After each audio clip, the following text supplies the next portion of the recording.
Party को शर्म ही नहीं आई कि हम पार्टी के वर्किंग कमेटी में बैठ के ये रेजोल्यूशन पास कर रहे हैं। भाई इसकी वैल्यू क्या है? तो ये अब भी लोगों को अनपढ़ समझते हैं और अनपढ़ लोगों को एड्रेस कर रहे हैं कि भाई ये सोचें कि नेशनल कॉन्फ्रेंस एक्टिव है।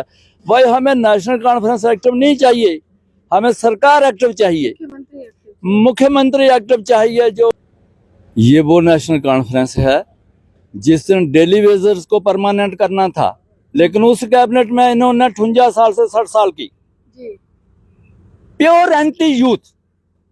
और ये आज भी वही 4000 ही लगना। भाई 4000 घरों के चूल्हे जला दो, उनको तो पेंशन मिलती है। लेकिन इस पार्टी का किरदार ही ऐसा, ये हमेशा नौजवान के खिलाफ है। यहाँ पर लगातार ये भी देखा जा रहा है कि जब सीज फायर हुआ या उससे पहले जंग के हालात थे, जम्मू कश्मीर के डेली वेजर्स जो एलओसी के आसपास के इलाकों में काम करते हैं, पीएचई विभाग के हो या अन्य के हो, वो काम पर जा रहे थे, लोग राशन भर रहे थे, वो काम पर जा रहे थे। उनसे बात की तो उन्होंने कहा देखिए परेशानी इतनी है कि हम राशन का भी स्टॉक नहीं दे सकते क्योंकि सैलरी ही 9000 है। मैडम जी कहाँ से करेंगे वो स्टॉक? 9000 से कोई स्टॉक होता है क्या? मैं कुछ जानता हूँ कुछ डेली वेजर को जिन्होंने बच्चों की एडमिशन करवाने के वक्त कितनी परेशानियां उठाई। और मैं नाम लिए बिना कहूँगा कि एक लेडीज जिसका हस्बैंड डेली वेजर है, वो एक दिन सुबह सुबह आती है, मैं देखता हूँ कि बाहर बैठी है, तो वो मेरी वाइफ से बात कर रही है। तो जैसे उसने ये बताया तो मैंने उसे कहा तुम्हें कितने पैसे चाहिए? तो उसने कहा अंकल जी 5000 दे दो, हो जाएगा काम। तो मैंने उसको 5000 देते हुए कहा, मैंने कहा हो जाएगा तो दे देना, जल्दी में कोई नहीं है, जब होगा तब दे देना, क्योंकि मुझे मालूम है 9000 से कभी नहीं होगा, घर ही नहीं चलता है। तो नेशनल कॉन्फ्रेंस ने एक बार फिर से कहा है कि उनको राज्य के दर्जे की बहाली चाहिए कि केंद्र शासित प्रदेश में मुख्यमंत्री उमर अब्दुल्ला काम नहीं कर पा रहे हैं। और ये कहते हुए एक रेजोल्यूशन जो है नेशनल कॉन्फ्रेंस के तमाम नेताओं ने पास किया। उस मीटिंग में तमाम वरिष्ठ नेता थे और उन्होंने साफ तौर पर कहा कि जो पहली यहाँ पर स्थिति जम्मू कश्मीर में, जिसमें अगर हम कहें स्पेशल स्टेटस था, विशेष दर्जा था, उसकी भी बहाली होनी चाहिए। और साथ ही साथ यहाँ पर जो है तमाम जो उस तरह की सुविधाएं, उस तरह की स्थितियां जो है दोबारा होनी चाहिए, जिसको लेकर मुख्यमंत्री कहते हुए नजर आ रहे हैं कि हमें स्टेटहुड चाहिए, हमें राज्य का दर्जा वापस चाहिए। हाजी शाख मोहम्मद साहब मेरे साथ है, बहुजन समाज पार्टी से ताल्लुक रखते हैं, मीडिया कोऑर्डिनेटर भी है और तमाम मसले जो है ये देखते हुए नजर आते हैं। राजनीति में काफी ज्यादा जो है इनका अनुभव है। इनसे जानने की कोशिश करते हैं कि किस प्रकार जो है ये रेजोल्यूशन जो है जिसको विधानसभा में आना चाहिए था वो पार्टी के कार्यालय में पारित हो गया, नेशनल कॉन्फ्रेंस में कौन सी खिचड़ी पक रही है? हाजी साहब क्या लगता है कि जिसका लगातार इंतजार जो है विधानसभा में होता है, वो विधानसभा में ना आते हुए पार्टी के कार्यालय में पार्टी के नेताओं के द्वारा पारित होता है, ये कौन सी खिचड़ी पक रही है? नमस्कार मैम, और आपके ऑडियंस को भी नमस्कार। मैडम ऐसा है जैसे कि आपने भी बोल दिया कि नेशनल कॉन्फ्रेंस के पास 50 एमएलए हैं, एब्सोल्युटली मेजॉरिटी है, सरकार इनकी है, चीफ मिनिस्टर इनके हैं, मंत्री इनके हैं, लेकिन ये वहाँ से भाग के पार्टी कार्यालय में जाके बैठते हैं और वहाँ जाकर कहते हैं कि हमें स्पेशल स्टेटस चाहिए, रियासत का दर्जा हासिल आइए, और भी 5-6 पॉइंट इन्होंने डाल दिए। अब हम ये पूछना चाहते हैं नेशनल कॉन्फ्रेंस को कि क्या आपने सरकार छोड़ दी है क्या? अगर छोड़ दी है तो वो उसका अनाउंस कर दो, और अगर सरकार है तो सरकार की तरह चलाओ। पार्टी हेडक्वार्टर में क्यों चला रहे हैं आप? उसको सेक्रेटरीट में चलाइए, असेंबली में चलाइए, कैबिनेट में चलाइए, ये पार्टी हेडक्वार्टर में चलाने वाली। हमने देखा कि जब पहली मर्तबा जम्मू कश्मीर की विधानसभा बनी या फिर हम कहेंगे सरकार का गठन हुआ, पहली मर्तबा जो रेजोल्यूशन था वो तो कैबिनेट ने पारित किया था कि राज्य के दर्जे की बहाली के लिए कहा गया था, लेकिन उसके बाद अब ये लगातार जो है पार्टी कार्यालय की तरफ के रुख हो रहे हैं। मैं यही बात कह रहा था कि ये नेशनल कॉन्फ्रेंस का कौन सा एजेंडा है, ये क्यों उसको वापस आ रहे हैं?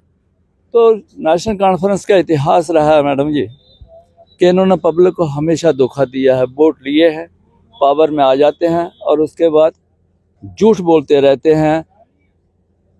इनका झूठ की इंतहा इतनी हो गई है कि इनको, इस पार्टी को शर्म ही नहीं आई कि हम पार्टी के वर्किंग कमेटी में बैठ के ये रेजोल्यूशन पास कर रहे हैं। भाई इसकी वैल्यू क्या है?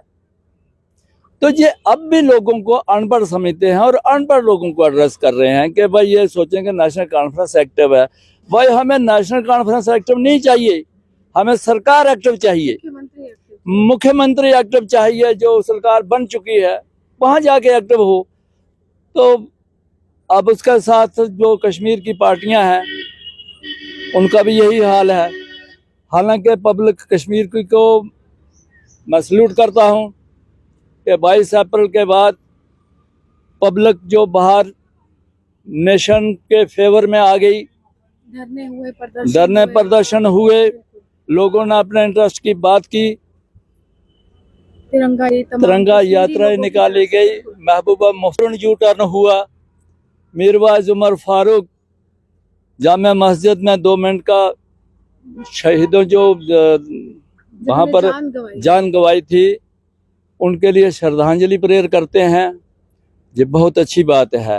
सही मायनों में नेशनल कॉन्फ्रेंस को इनकी बुनियाद हिल गई है। अब ये एक्चुअली नेशनल कॉन्फ्रेंस के ऑडियंस को एड्रेस कर रही है। ये बिल्कुल गलत बात है। अगर कुछ करना है तो सरकार को करना चाहिए और सरकार की जो है वो कारकर्दगी वो सामने आनी चाहिए, जो आज तक बिल्कुल जीरो है, नथिंग, कुछ भी नहीं है। लेकिन यहाँ पर ये भी कह रही है महबूबा मुफ्ती के 4000 एक्स सर्विसमैन, उनको दोबारा जो है नौकरी पर रखा जाएगा या फिर उनसे सेवाएं ली जाएंगी, तमाम की इंस्टॉलेशंस पर उनको तैनात किया जाएगा और उनके अनुभव से ही हम जो है सुरक्षा घेरा और मजबूत करेंगे। तो वो कहती हैं कि इसको मंजूरी जम्मू कश्मीर की सरकार ने दी, इससे बजाय जो थी कि इनको युवाओं को आगे लाना चाहिए था जिनको नौकरी की जरूरत है, जो आज सुसाइड करने के मुहाने पर है, डिप्रेशन के मुहाने पर है। मैडम जी, ये वो नेशनल कॉन्फ्रेंस है जिस दिन डेली वेजर्स को परमानेंट करना था, लेकिन उस कैबिनेट में इन्होंने 58 साल से 60 साल की प्योर एंटी यूथ। और ये आज भी वही 4000 ही लगना, भाई 4000 घरों को चूल्हे जला दो, उनको तो पेंशन मिलती है। लेकिन इस पार्टी का किरदार ही ऐसा, ये हमेशा नौजवान के खिलाफ है। यहाँ पर लगातार ये भी देखा जा रहा है कि जब सीज फायर हुआ या उससे पहले जंग के हालात थे, जम्मू कश्मीर के डेली वेजर्स जो एलओसी के आसपास के इलाकों में काम करते हैं, पीएचई विभाग के हो या अन्य के हो, वो काम पर जा रहे थे, लोग राशन भर रहे थे, वो काम पर जा रहे थे। उनसे बात की तो उन्होंने कहा देखिए परेशानी इतनी है कि हम राशन का भी स्टॉक नहीं दे सकते क्योंकि सैलरी ही 9000 है। मैडम जी, कहाँ से करेंगे वो स्टॉक? 9000 से कोई स्टॉक होता है क्या? मैं कुछ जानता हूँ कुछ डेली वेजर को जिन्होंने बच्चों की एडमिशन करवाने के वक्त कितनी परेशानियाँ उठाई। और मैं नाम लिए बिना कहूँगा कि एक लेडीज़ जिसका हस्बैंड डेली वेजर है, वो एक दिन सुबह सुबह आती है, मैं देखता हूँ कि बाहर बैठी है, तो वो मेरी वाइफ से बात कर रही है। तो जैसे उसने ये बताया तो मैंने उसे कहा तुम्हें कितने पैसे चाहिए? तो उसने कहा अंकल जी 5000 दे दो, हो जाएगा काम। तो मैंने उसको 5000 देते हुए कहा, मैंने कहा हो जाएगा तो दे देना, जल्दी में कोई नहीं है, जब होगा तब दे देना, क्योंकि मुझे मालूम है 9000 से कभी नहीं होगा, घर ही नहीं चलता है। तो अब मैं ये कह रहा ना कि ये अगेंस्ट यूथ है। इस पार्टी ने सरकार में हो या बिना सरकार के हो, कभी नौजवान के लिए, कभी हेल्थ के लिए, कभी एजुकेशन के लिए, कभी एम्प्लॉयमेंट के लिए, कभी एग्रीकल्चर के लिए, कभी कुछ नहीं किया। इनको लोगों को रास्ते से भटकाना होता है। आज तो यहाँ की पॉलिटिकल पार्टियां जितनी हैं उनमें एक बात चल रही है कि भाई ये जम्मू में जो नेशनल कॉन्फ्रेंस के लीडर है, इनको अपील कर दो कि क्यों अपना वक्त बर्बाद कर रहे हैं। ये आपको वर्कर कहते हैं, ये आपको लीडर नहीं बनाते हैं, तो आप क्यों वक्त बजाया कर रहे हैं? तो मैं आज आपके माध्यम से कह दूंगा कि ये जो आपको वर्कर बनाते हैं, ये अपनी भाषा में आपको क्या कहते हैं ये तो मुझे नहीं पता है, लेकिन आपका कोई फ्यूचर नहीं है। आइए बहुजन समाज पार्टी में हम आपका खैर मकदम करते हैं, वेलकम करते हैं। और प्योर नेशनल पार्टी, हिंदुस्तान की 3रे नंबर की नेशनल पार्टी है। आइए इसमें और शान से जो मुद्दा उठाना है, पब्लिक का जो मुद्दा उठाना है, उसको उठाने की आपको पूरी छूट होगी, पूरी इजाजत होगी। और रोड पर संघर्ष करने के लिए भी उतर आएंगे। ये पार्टियां आपका कुछ नहीं बनाने वाली, जम्मू कश्मीर का कभी भला नहीं करेंगी। देखिए, साफ तौर पर जम्मू कश्मीर का कभी भला जो है इन पार्टियों के द्वारा, इन राजनीतिक दलों के द्वारा नहीं होगा, क्योंकि ये राजनीति में ज्यादा विश्वास रखती हैं और ये इस प्रकार की रणनीति बनाती हैं कि सिर्फ अपना चुनावी फायदा ही देखती हैं।